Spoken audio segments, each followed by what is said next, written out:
हाँ जी। Next section हमारे पास आता है सेक्शन नंबर 39, जो कि बहुत प्रैक्टिकल सेक्शन है। मतलब थ्योरी के साथ-साथ इसके अंदर जो वर्डिंग्स हैं, जो सारे कंटेंट्स हैं या जो इसके प्रोविजंस हैं, वो बिल्कुल प्रैक्टिकली रिलेट करते हैं। प्रैक्टिकल क्वेश्चंस में भी इवन दो आते हैं और बड़े ईज़ी तरीके से आपको याद रह सकते हैं, जो कि बात करता है allotment of securities by company की। मतलब कि ऑफर और इश्यू वाला प्रोसेस हो गया, एप्लीकेशन मनी वाला प्रोसेस आपका हो गया। अब बारी किसकी आई है? अलॉटमेंट की। ये बेसिक टर्म आपको पता है, आपने अपने अकाउंट्स में देखा हुआ है कि पहले एप्लीकेशन की बात होती है, फिर अलॉटमेंट होती है, फिर कॉल्स वगैरह आती है। तो फिलहाल हम सिर्फ एप्लीकेशन और अलॉटमेंट की बात कर रहे हैं कि एप्लीकेशन की चर्चा हो चुका, अब अलॉटमेंट की बारी। तो अलॉटमेंट की जब बारी आएगी तो बेसिकली सेक्शंस क्या कहता है, तो एक जनरल सिनेरियो कि भैया शेयर्स की एग्जिस्टेंसी कब अराइज होती है? जब उसको अलॉटमेंट हो जाता है। जब तक हमने अलॉट नहीं किया, एप्लीकेशन मनी आई है, तब तक शेयर्स के एग्जिस्ट हुए, मतलब शेयर्स क्या दिख रहे हैं, क्या वो अभी तक मतलब नजरों में आए हैं, क्या वो उसकी एग्जिस्टेंस अभी तक स्टार्ट हुई है? नहीं हुई। वो तब स्टार्ट होती है जब हम उसको एक्चुअल में, अभी तक तो हमारे पास शेयर कैपिटल है, अभी तक हमारे पास क्या है? शेयर कैपिटल है कि इतना अमाउंट हम इश्यू कर सकते हैं। लेकिन जब उसका बंटवारा कर देंगे, जब उसका अपॉर्चमेंट कर देंगे, तब जाके हमें पता लगेगा कि हाँ जी, इतने इतने शेयर्स हमारे एग्जिस्ट कर गए मार्केट में। तो इसलिए एग्जिस्टेंसी कब स्टार्ट होती है? जब हमारा अलॉटमेंट होता है उन सिक्योरिटीज का। ठीक है। सबसे पहला इसका सेक्शन आता है 39(1), जो कि क्या बात करता है कि भैया आप अलॉटमेंट नहीं करोगे। कब तक नहीं करोगे? जब तक कि जो मिनिमम अमाउंट है वो सब्सक्राइब ना हो जाए शेयर्स का, और नंबर 2 कि जो उससे पैसे मिलने थे वो पैसे आपको ना मिल गए हो बाय वे ऑफ चेक और एनी अदर इंस्ट्रूमेंट जो भी है। द थिंग इज कि पैसे आपको रिसीव ना हो गए हो। मतलब दो कंडीशन क्या आया कि आपके प्रोस्पेक्टस के अंदर ये लिखा होता है कि सपोज कीजिए हम 10,000 शेयर्स इशू करने जा रहे हैं और जो मिनिमम सब्सक्रिप्शन है वो है सपोज 90%। इवन तो 90% ही आपका सेबी भी कहता है, यहाँ पे तो लिखा हुआ है कि आपके प्रोस्पेक्टस में कुछ भी स्पेसिफाइड हो सकता है, लेकिन सेबी के अकॉर्डिंग क्या कहा जाता है? 90%। तो जब हम दोनों की रूलिंग देखते हैं तो हमें 90% फॉलो करना होता है। तो मतलब 10,000 अगर आपका अपने शेयर्स इशू करने के लिए प्रोस्पेक्टस जारी किया था, तो आपको उस केस में आपने क्या कंडीशन डाली है कि भैया 90%, मतलब 9,000 शेयर्स की अगर एप्लीकेशन आ गई, तभी हम शेयर्स अलॉटमेंट करेंगे। अगर 9,000 से कम की आई, तो उस केस में आपको क्या करना होता है? उन सभी के पैसे को रिफंड करना पड़ेगा। ठीक है। ये जनरल एक प्रोविजन होता है। तो पहला पॉइंट क्या आ रहा है कि मिनिमम सब्सक्रिप्शन आपका जो ये स्पेसिफाइड था प्रोस्पेक्टस के अंदर, अभी आगे पढ़ेंगे, दोनों बातें लिखी होंगी, प्रोस्पेक्टस के अंदर स्पेसिफाइड हो या फिर सेबी ने स्पेसिफाई किया हो, जो भी होगा उसको आपको फॉलो करना है, वो आपका सब्सक्राइब हो गया हो। दूसरी बात कि आपको उसके पैसे मिल गए हो, पैसे उसके आ गए हो एप्लीकेशन के। ठीक है। अब एप्लीकेशन के पैसे आ गए तो एप्लीकेशन के पैसे कितने आ गए हो? तो दूसरा प्रोविजन ये भी कहता है कि सपोज करो आपका शेयर है 100 रुपए का, तो आपका जो एप्लीकेशन मनी होगा वो कम से कम 5 रुपए या उससे ज्यादा होना चाहिए। मतलब आपका एप्लीकेशन मनी 5 रुपए से कम नहीं हो सकता, 5% से कम नहीं हो सकता। ठीक है। मतलब कि जितने का शेयर है उसका 5% आपको कैलकुलेट करना है, उससे कम आपकी एप्लीकेशन मनी आएगी तो वैलिड नहीं माना जाता। आपका 39(2) जो है वो ये कहता है कि 5% से आपको ज्यादा रखना है, या फिर कोई और परसेंटेज हो सकता है जो सेबी ने बता रखा हो, वो अलग सिनेरियो है, वो हर जगह चलेगा आपका। ठीक है ना। एक्ट और सेबी वो दोनों चीज चलेंगी, तो हमें वहां पे दोनों चीजों को सेबी ओवररूल कर जाएगा बेसिकली उन चीजों में। पर हमारा एक्ट बेसिकली क्या कहता है कि 5%, तो आपको 5% ध्यान रखना है कि, या फिर any other percentage prescribe bye security and exchange board. तो 5% से अगर कम आपके पास एप्लीकेशन मनी आप अगर रखते हो, तो वो क्या माना जाएगा? आपका वॉइड, वो वैलिड रीड नहीं होता। अगला पॉइंट आता है कि जो एप्लीकेशन मनी, अच्छा पॉइंट 2 हो गया हमारा। नेक्स्ट पॉइंट आता है कि जो मिनिमम, सपोज आपके पास जो मिनिमम आपका आपने सब्सक्रिप्शन का फिक्स किया था कि 90% आपके पास आना है, और जो उसकी पेमेंट आनी थी, अगर ये दोनों चीजें नहीं हुई कितने दिन के अंदर? 30 दिन के अंदर। मतलब मिनिमम सब्सक्रिप्शन भी नहीं आया और आपके उसके पैसे भी नहीं आए, 30 दिन बीत गया। 30 दिन कहां से बीत जाएगा? इश्यू ऑफ प्रोस्पेक्टस है। प्रोस्पेक्टस इश्यू किया, 30 दिन के अंदर ना सब्सक्रिप्शन आई है जो मिनिमम प्रिस्क्राइब थी, और ना ही उनकी पेमेंट आई है। तो उस केस में आपको क्या करना पड़ जाएगा? जिन जिनके पैसे आ गए हैं उनके पैसे आपको रिफंड करने पड़ेंगे, मतलब उनको रिटर्न करना पड़ेगा। फिर लिखा गया है इसके अंदर कि एज द टाइम और एज द मैनर एज में बी प्रिस्क्राइब्ड। अब ये प्रिस्क्राइब जो है, इसके लिए आपका एक रूल आएगा, रूल नंबर 11 एंड में देखेंगे।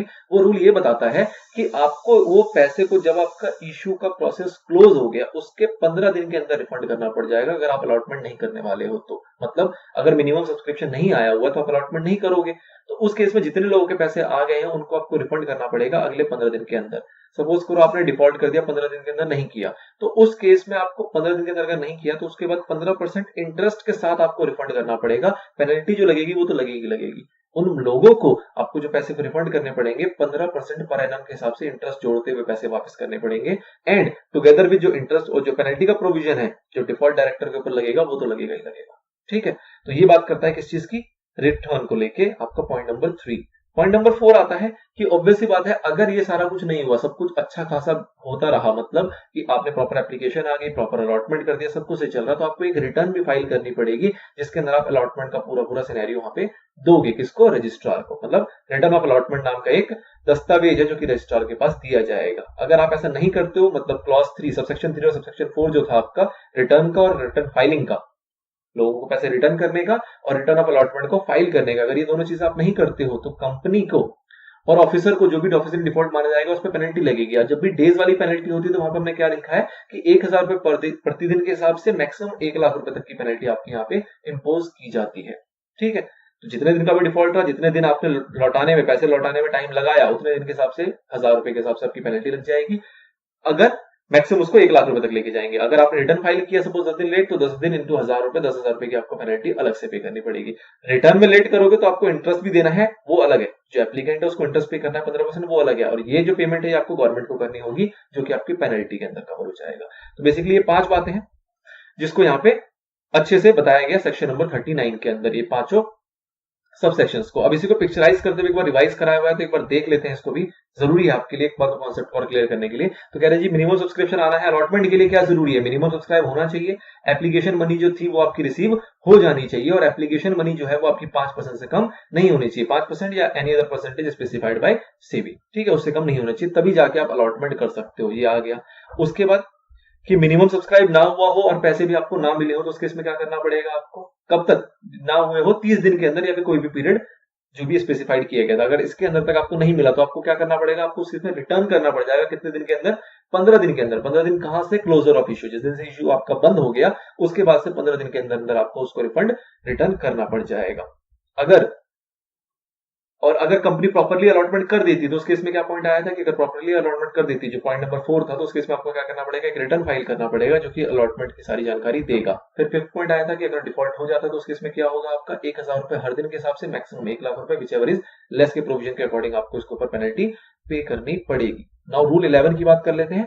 रूल 11 बात करता है रिफंड ऑफ एप्लीकेशन मनी की। एप्लीकेशन मनी आ गई और आपके सारे प्रोविजन जो थे वो फॉलो नहीं हुए, आपको उसको रिफंड करना पड़ रहा है। तो रिफंड करने के लिए क्या टाइम बताया है रूल 11 के अंदर, रूल 11 के अंदर बताया गया, ये रूल नंबर आपको याद रखना है, ठीक है ना। रूल 11 ने क्या बताया कि 15 दिन के अंदर आपको उसको आपको वापस कर देना है। अगर नहीं कर पाते हैं तो उसके अंदर जो भी डिफॉल्टिंग डायरेक्टर होगा वो ज्वाइंटली एंड सेवरली, मतलब कोई एक डायरेक्टर का डिफॉल्ट है या फिर कई डायरेक्टरों का डिफॉल्ट है, वो लाइबल होंगे किस चीज के लिए, कि उनको पैसे तो रिफंड करेंगे अलॉन्ग विद इंटरेस्ट पे करेंगे 15% पर एनम के अकॉर्डिंग। ठीक है, फिर दूसरा पॉइंट रूल 11 क्या कहता है कि भैया जो रिफंड किया जाएगा वो कहां किया जाएगा, जहां से पैसा आया था, जिस बैंक अकाउंट के थ्रू वो पैसा आया था उसी को वापस रेमिट किया जाएगा, किसी और अलग मोड में आपको रिफंड नहीं करना। मतलब कि एप्लीकेंट से जिस मोड में, जिस बैंक अकाउंट के थ्रू वो पैसा हमारे पास आया था, उसी बैंक अकाउंट में उसको वापस से रेमिट या रिफंड किया जाएगा। ठीक है, किसी और मोड में आपको नहीं करना। ये रूल का सेकंड पॉइंट आपको बताता है। तो रूल नंबर 11, ये नाम आपको ध्यान है। नाउ एक छोटा सा एग्जांपल है वो देख लेते हैं। कह रहा है after receiving 80% of minimum subscription, मतलब जो मिनिमम सब्सक्रिप्शन आपने रखा था, सपोज करो 10,000 में 9,000 शेयर, तो 9,000 का 80% कितना होगा, 7,200 शेयर आपके पास आ गया as stated in the prospectus. A company allotted 100 equity shares in favour of X, 100 equity share allot कर दिया। The company deposit the said amount in the bank but withdrew 50% of the amount before the finalization of the allotment for the purpose of certain assets। अच्छा जी, company ने deposit कर दिया पैसे को, 50% उसमें से निकाल भी लिया। X refuses to accept the allotment of the shares on the ground that the allotment is violated of the provisions of the company. X कह रहा जी मेरे को शेयर्स नहीं चाहिए क्योंकि आप जो प्रोविजंस की जो भी बातें थी उसको सबको वायलेट कर रहे हो। अब पॉइंट ये आता है उसने विड्रॉ कर लिया, वो तो दूसरा पाप था। जो कंपनी ने 50% विड्रॉ कर लिया एसेट परचेज करने के लिए, वो अलाउड नहीं है, वो तो दूसरा पाप है। पहला पाप इसने क्या किया कि भैया जो मिनिमम सब्सक्रिप्शन था 80% उतना ही आपको रिसीव हुआ है, तो उस केस में आपको सीधी सीधी सी बात है कि आगे के प्रोविजन का सवाल उठेगा क्या, नहीं उठेगा। मिनिमम सब्सक्रिप्शन आया ही नहीं, उसका 80% आया है। मिनिमम सब्सक्रिप्शन तो आपके पास 100% आना चाहिए। मतलब अगर 10,000 में से 9,000 रखा था तो 9,000 तो आने चाहिए था ना। 9,000 में से भी 80% आ रहा है, मतलब 7200 रुपए आ रहा है, 7200 शेयर्स की सब्सक्रिप्शन आ रही है, तो ये आपका कतई अलाउड नहीं है एज पर सेक्शन। तो उसके बाद पैसा आया, उसको रिफंड करना पड़ेगा, उसने उसको भी वायलेट किया, वो तो किया ही किया। नथिंग इज कि मिनिमम सब्सक्रिप्शन का प्रोविजन यहाँ पे फॉलो नहीं हो रहा, तो फर्दर चर्चा होने की कोई सवाल उठती ही नहीं है, वो आपको यहाँ पे पहले फॉलो करना जरूरी होता है। फिर अमाउंट और अलॉटमेंट और फिर उसके रिफंड की बातें आती हैं। तो मिनिमम सब्सक्रिप्शन नहीं हुआ तो ऑब्वियसली बात है यहाँ पे आपको रिफंड करना पड़ेगा, और अगर आप उसमें डिफॉल्ट करोगे तो विद इन 15 डेज के बाद अगर आप फिर भी डिफॉल्ट करते हो तो उसके बाद आपको 15% का ब्याज भी उसके अंदर देना पड़ेगा डायरेक्टर को, चाहे ज्वाइंटली या सेवरली एज द केस में भी।